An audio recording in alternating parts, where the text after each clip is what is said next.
लुटतन्त्र र गलगाड तन्त्र ध्वस्त पार्दै हामी लोकतन्त्रका विरोधी होइनौं, हामी लोकतन्त्रलाई लुटतन्त्र बनाउनेका विरोधी हौं। एउटा रविले जितेर, एउटा अर्को श्यामप्रसादले जितेर, अर्को रामप्रसादले जितेर मात्रै हुँदैन।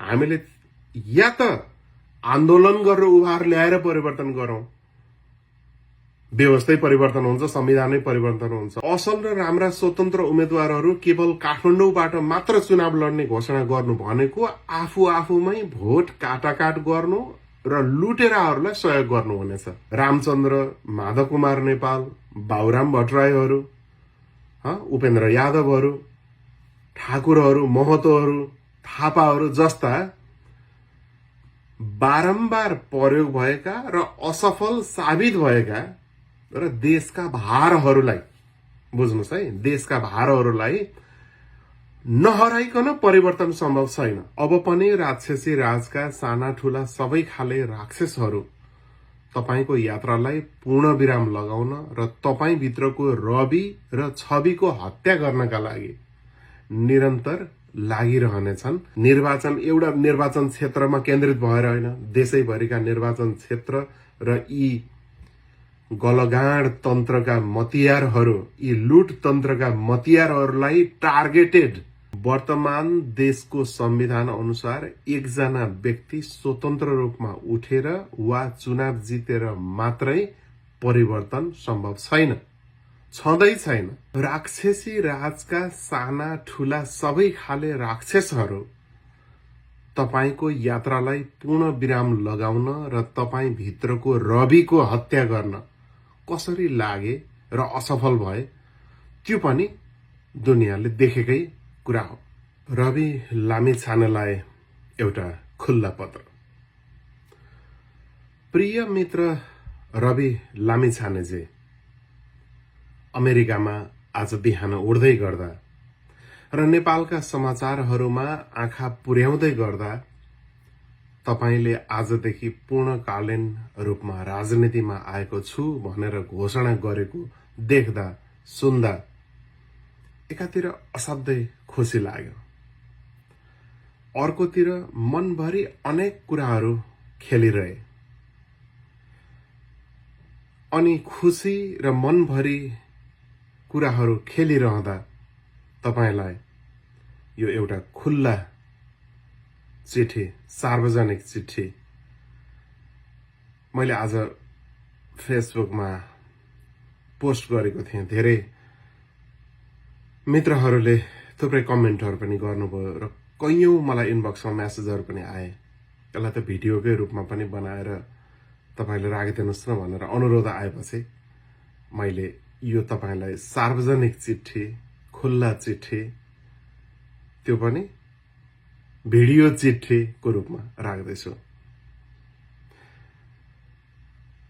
यो समाचार हेर्दै गर्दा तपाईको एउटा साथीको नाताले र त्यो भन्दा बढी एउटा देशभक्त नेपालीको नाताले केही कुरा सार्वजनिक रूपमा लेख्न आवश्यक ठाने र लेख्दैछु। गम्भीरतापूर्वक लिनुहुनेछ यो कुरालाई भन्ने कुरामा म पूर्ण विश्वस्त छु।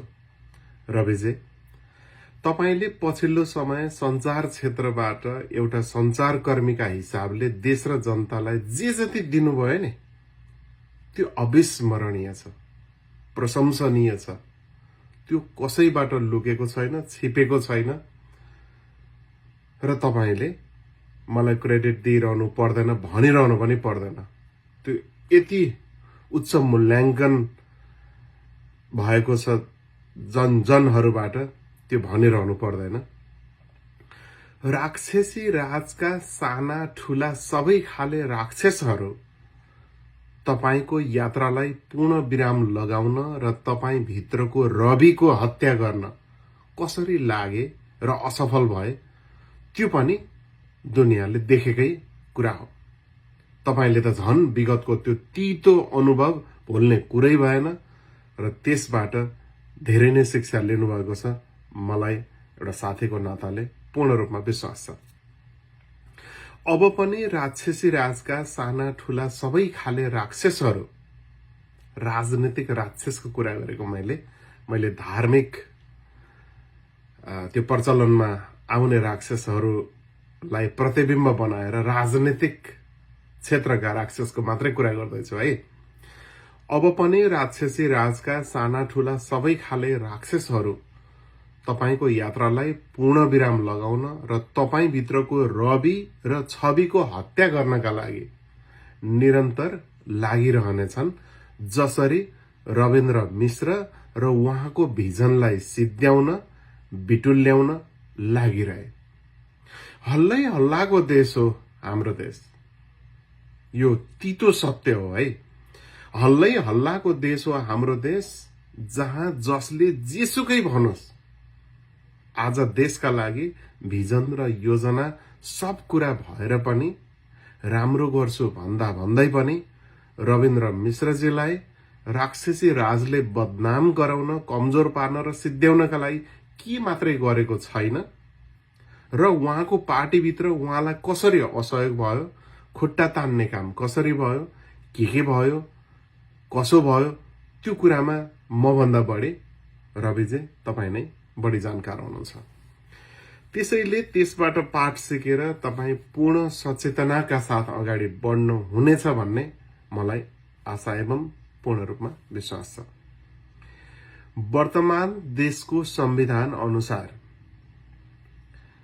हामीले राजनीतिक परिवर्तनको कुरा गर्दाखेरि जहिलेसुकै एउटा कुरा के ख्याल गर्नुपर्छ भने के छ अहिले भइरहेको व्यवस्था त्यतातिर पनि कोट्याउनु जरुरी छ। त्यसकारण म भन्दैछु रविजी, वर्तमान देशको संविधान अनुसार एकजना व्यक्ति स्वतन्त्र रूपमा उठेर वा चुनाव जितेर मात्रै परिवर्तन सम्भव छैन, छँदै छैन।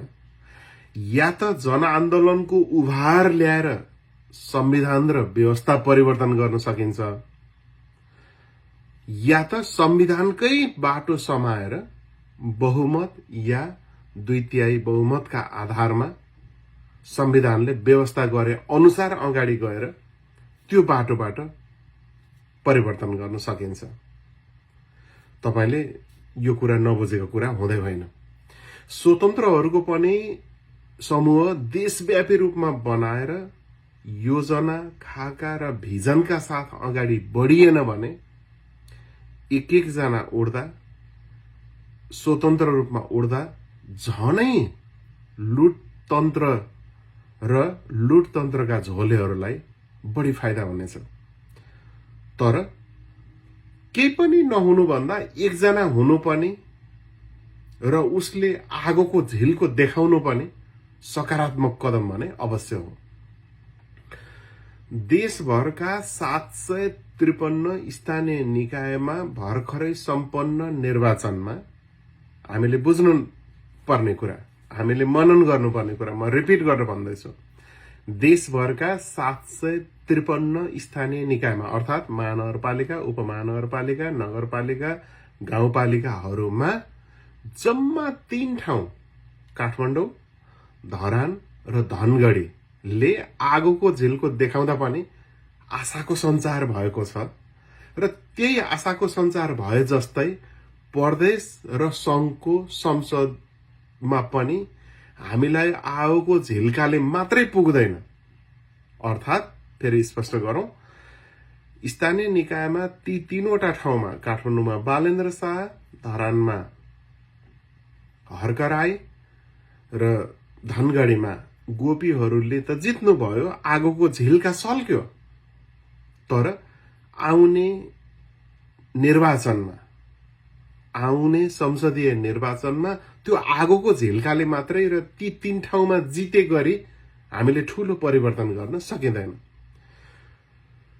लुटतन्त्र र गलगाड तन्त्र ध्वस्त पार्दै हामी लोकतन्त्रका विरोधी होइनौं, हामी लोकतन्त्रलाई लुटतन्त्र बनाउनेका विरोधी हौं। त्यसकारणले म रिपिट गरेर भन्दैछु, लुटतन्त्र र गलगाड तन्त्र ध्वस्त पार्दै देशलाई साँचो प्रजातान्त्रिक युगमा प्रवेश गराउन आगोको ज्वालाहरू लगाएर लुटतन्त्र र गलगाड तन्त्रलाई ध्वस्त पार्न संगठित बलको आवश्यकता छ। कित्ता कित्तामा विभाजित भएर बसेका विकल्पहरूलाई एक ठाउँमा ल्याउनु, संगठित बनाउनु र त्यो कुराको सञ्चार, त्यो जनतामा त्यो आशा र विश्वासको नयाँ सञ्चार गराउनु अहिलेको सबैभन्दा ठूलो चुनौती र आवश्यकता हो।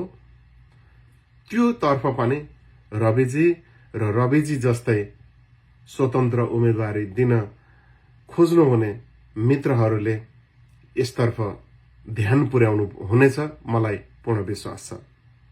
रविजी लोकतन्त्रलाई लुटतन्त्रमा र गणतन्त्रलाई गलगाड तन्त्रमा परिणत गर्दै देश र जनतालाई कहिले जुटेर कहिले फुटेर बारम्बार लुटिरहेका यी लुटेराहरूको देशभरिको जालो र सेटिङ त्यति सजिलोसँगै भत्काउन सकिने भने अवश्य छैन है।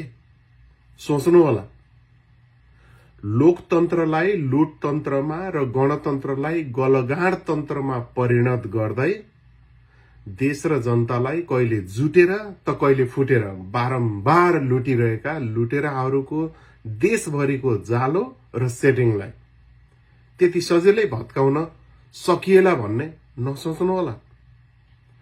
रविजी लगायत आगामी निर्वाचनमा देशका विभिन्न जिल्लाहरूबाट क्षेत्रहरूबाट स्वतन्त्र उम्मेदवारी दिने इच्छा व्यक्त गर्नुभएका, घोषणा गर्दै गर्नुभएका साथीहरू, मित्रहरू देशव्यापी रूपमा समूह बनाएर प्रष्ट भिजन र योजना बिना अगाडि बढेर लुटेरा दलेहरूको जरो गोड्न सजिलो छैन है। कृपया यसलाई गम्भीरतापूर्वक लिनुहोला। स्वतन्त्र उम्मेदवारी दिन चाहने अरू असल र राम्रा मित्रहरू, स्वतन्त्र उम्मेदवारी दिन चाहने अरू असल र राम्रा मित्रहरू, उम्मेदवारी दिनका लागि मात्रै उम्मेदवारी हुने होइन, उम्मेदवारी दिनका लागि मात्रै तपाईहरु उम्मेदवार नभइदिनुहोस्। निर्वाचनमा जित्ने गरी प्रष्ट खाका सहित जनताको विश्वास जित्ने गरी उम्मेदवार बन्ने प्रयास गर्नुहोला। मैले यही क्रममा एउटा सानो उदाहरण दिन्छु। काठमाडौँमा बालेन्द्र शाहले जसरी चुनावमा सफलता हासिल गरे, त्यो सानो चुनौतीको पहाड थिएन। कसरी त्यो पहाड फोरे बालेन्द्रले, हामीले त्यहाँबाट सिक्नु पर्नेछ।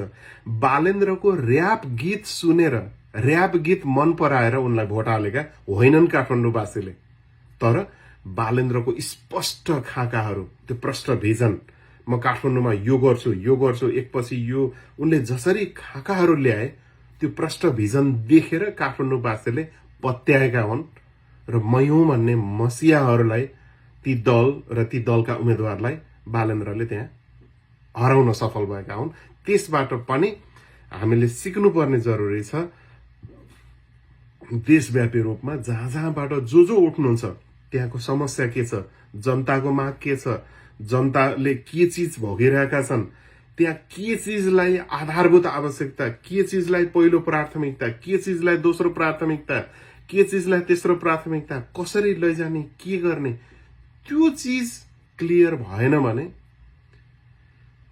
स्वतन्त्र उम्मेदवारहरू पनि सफल हुन गाह्रो हुनेछ।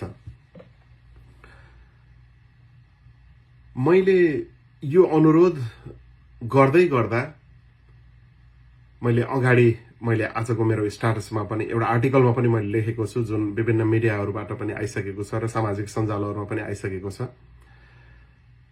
स्वतन्त्र उम्मेदवारी दिन चाहने अरू असल र राम्रा मित्रहरू, उम्मेदवारी दिनका लागि मात्र उम्मेदवार हुने होइन, निर्वाचनमा जित्नका लागि उम्मेदवार बन्ने प्रयास गर्नुहोला।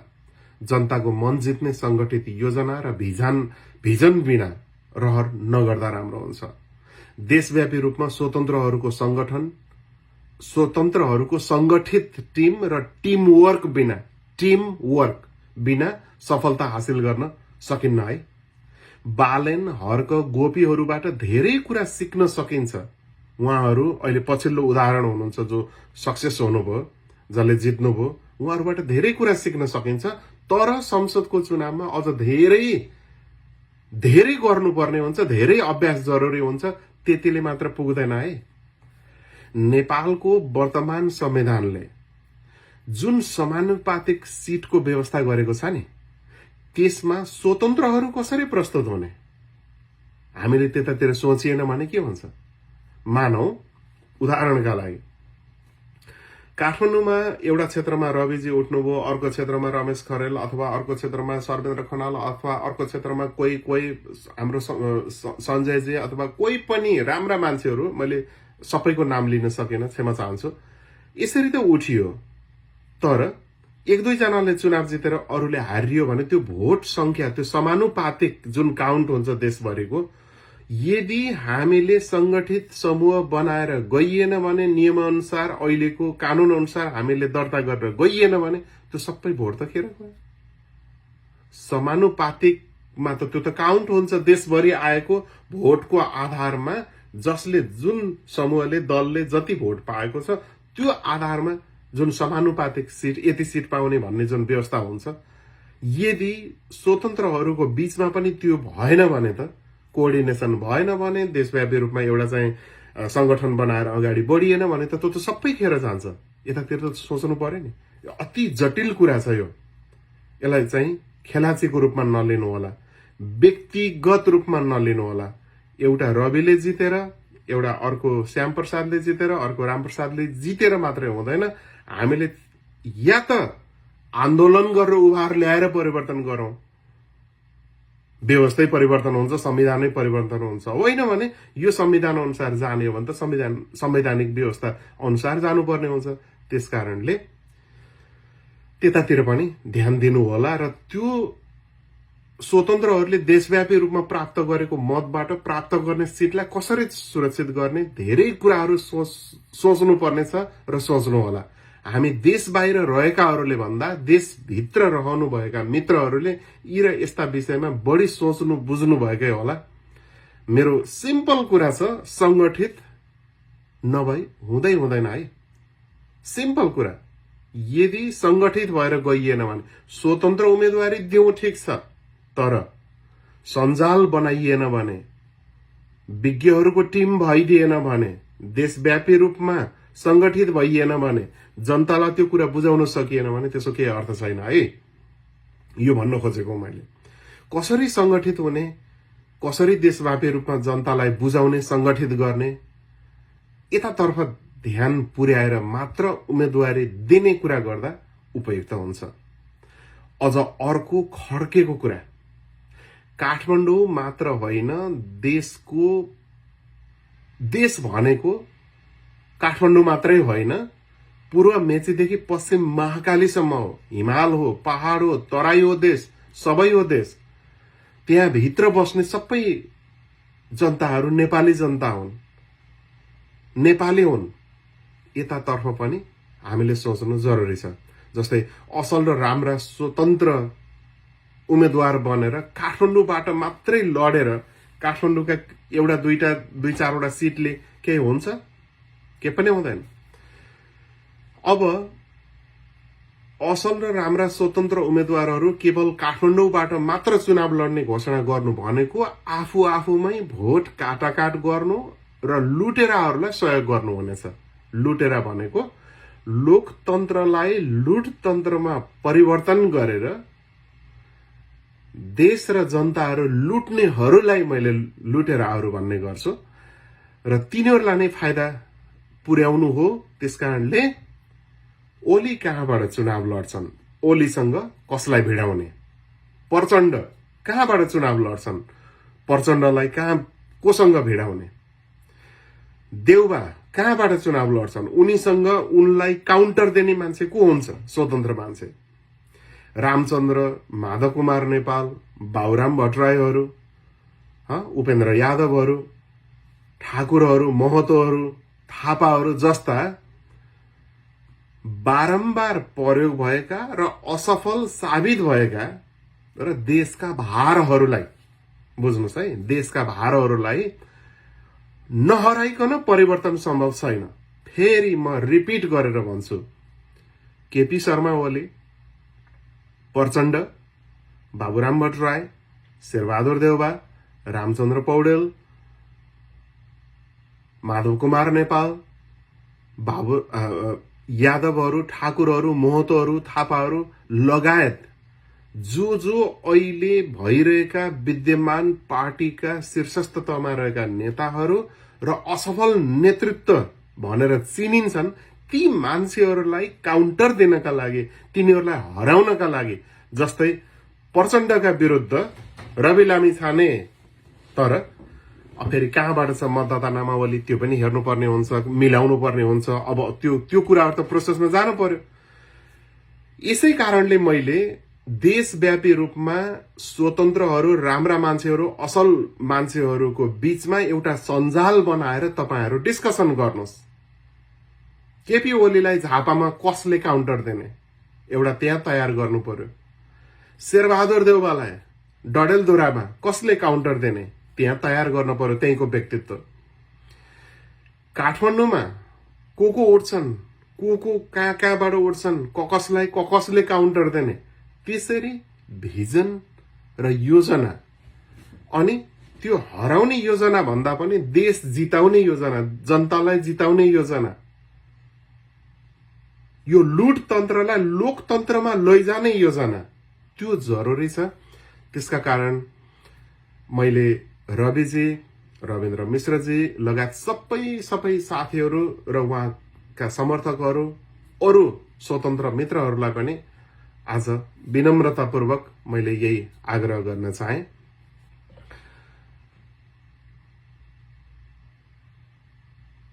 खोइ योजना र भिजन, मैले चाहिँ अहिलेसम्म व्यक्ति उठ्ने कुरा, एउटा व्यक्ति उठ्ने कुरा, एउटा व्यक्तिले एउटा क्षेत्रबाट भन्ने कुरा मात्रैले देशको प्रतिनिधित्व गर्दैन, त्यस अर्थमा भनेको। खोइ योजना र भिजन, खोइ विकल्पहरू खोज्ने बीच समन्वय र एकता, संगठनै बल हो। मनन गरौं, एक भएर चुनावमा गएर मात्रै सफलता हासिल हुन्छ मलाई यस्तो लाग्दैन। यतातर्फ पनि रविजी, रविन्द्रजी लगायत सबै देशभक्त साथीहरूको ध्यान जाओस्। म त एउटा स्वतन्त्र मान्छे, न कुनै पार्टीमा छु, न कुनै पार्टीका जनवर्गीय संगठनमा छु र न हुनेछु। परदेशमा छु तैपनि देश दुख्छ र बोल्छु। आज बिहानै उठेर यहाँको अमेरिकाको बिहान हुँदा नेपाल राति भइसकेको थियो। म यहाँ बिहान चाहिँ उठेर हेर्दाखेरि रविजीको जुन शुभ समाचार सुने, फेरि पनि एकदम गदगद भए। र यी र यस्तै रविहरू, छवि भएका रविहरू, योगदान दिएका रविहरू अगाडि आउनु पर्यो र तपाईहरुबाट परिवर्तन सम्भव छ। कृपया फेरि पनि एउटा अनुरोध, फुटेर होइन, जुटेर, असंगठित भएर होइन, संगठित भएर, एउटा निर्वाचन क्षेत्रमा केन्द्रित भएर होइन, देशैभरिका निर्वाचन क्षेत्र र यी गलगाड तन्त्रका मतियारहरू, यी लुट तन्त्रका मतियारहरूलाई टार्गेटेड र वैकल्पिक च्यालेन्ज गर्ने जुन त्यो हुन्छ नि, वैकल्पिक व्यवस्था गरेर तपाईहरु अगाडि आउनु होला, उम्मेदवारी घोषणा गर्दै जानु होला, अरु रविहरू पनि निस्किँदै जानु होला। मेरो यही आग्रह छ। रविजी मेरो एउटा साथी भएको नाताले र त्यो भन्दा बढी एउटा म नेपाली भएको नाताले यो आग्रह गरे, खुल्ला चिठी पढे, सार्वजनिक चिठी पढे। रविजी अन्यथा नमान्नु होला, रविन्द्रजी अन्यथा नमान्नु होला। तपाईहरु सबै जोडिएको हेर्न चाहन्छौं हामी। विदेशमा बस्ने नेपालीहरूको रेमिट्यान्स मात्रै चल्छ नेपालमा। अहिले त हामी यही बोल्दा बोल्दै कति लगाले अमेरिका बसेर ठूला कुरा गर्ने भन्ने अब कमेन्ट आउन सुरु हुन्छ। तर म भन्छु विदेशमा बस्ने नेपालीको पैसा मात्रै होइन, विवेक पनि चल्छ। र विदेशमा बस्ने म र हामी जस्तै नेपालीहरूले पठाएको रेमिट्यान्सले मात्रै मुलुक धानिएको छ। हेर्नुस् पछिल्ला डाटाहरू, अर्थ मन्त्रालयका डाटाहरू माग्नुस् ती श्रीलंकातिर उन्मुख बनाउने मतियारहरूसँग।